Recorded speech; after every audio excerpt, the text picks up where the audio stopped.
High বন্ধুরা, তোমরা সবাই কেমন আছো? আশা করি তোমরা সবাই ভালো আছো, সুস্থ আছো, আর আমরাও খুব ভালো আছি।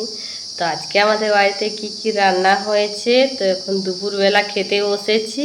তো কি কি নিয়ে খেতে বসেছি চলো তোমাদের দেখাই।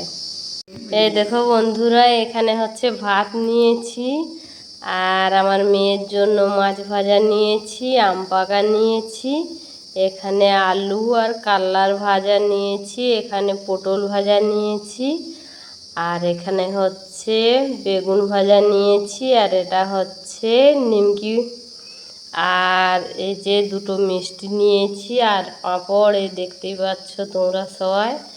আর দেখো মাছের ঝাল হয়েছে আর ডাল হয়েছে। এগুলোই আজকে আমাদের ঘরে আইটেম হয়েছে খাওয়া দাওয়ার। তো তোমরা সবাই ভালো থেকো, সুস্থ থেকো। ওকে, টাটা।